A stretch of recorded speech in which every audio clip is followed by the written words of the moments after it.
And we want to do our best in every area.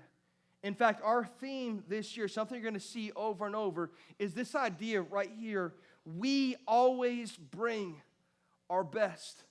You're going to see this idea over and over. We always bring our best. And the idea is that we want to make sure that in every facet of what we do as a ministry, that we always bring our best. You're going to hear that phrase over and over this year. In fact, everybody, if you would, I want you to say it as loud as you can with me. We always bring our best. That means that if I'm serving in a particular area, I want to make sure that I'm doing my best. And if I have a creative way to do this better, I want to bring it to the people who are in charge and say, we want to make sure we get this right, because there's someone who comes to church. Maybe they're coming to church for the first time this week, and they feel friendless. They feel lost and alone. They have nobody that's a part of their life that's investing in their life. And they pulled up at church this morning, and they were outside sitting in their car weighing whether or not they're even going to come in because they feel like they have no friends. And the first person they encounter is someone sitting at the tent at guest services. They're just looking for a smiling face. There's a child who comes in to RPC Kids for the first time this morning. And their life at home is in upheaval.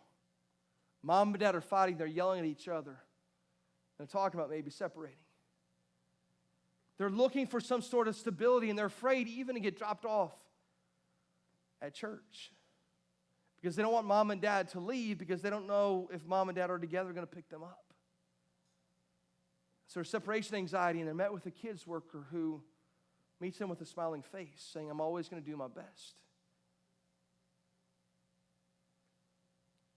Someone walks into youth tonight, and this student is dealing with heaviness at school, and there's this overwhelming pressure to be cool, even though the definition of cool keeps changing, and culture keeps changing, and they've been bullied, and they're just struggling to understand what their identity is. And culture is telling them one thing, and they're not sure anymore. They come into church just looking, or they come into youth group looking for an adult who just is an open ear and is not going to judge them.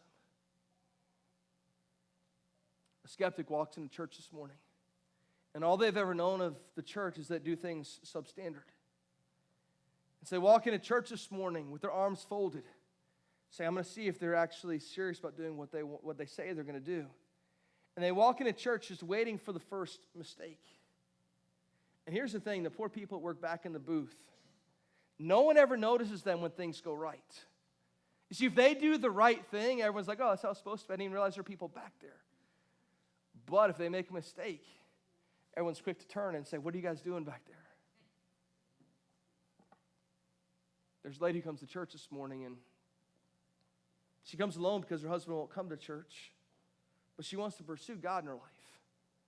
And so she comes to church saying, man, I just want to encounter God because life is hard, and I'm not sure, like I just come, I need to experience God. She wants to do that in the first place, not that worship's just about music, but the first place she has a chance to have that encounter is through the music. What I'm saying is we can't afford not to do our best. Now, we all as volunteers or even as employees, we all have lives too. There's stuff that's going on that makes our lives difficult, and we come in, and maybe someone gets services, and they're going through some similar spots in life. But the person visiting for the first time who's desperate and alone doesn't have the time to know that. They're looking for that person who's going to be that friendly face. We have to always do our best.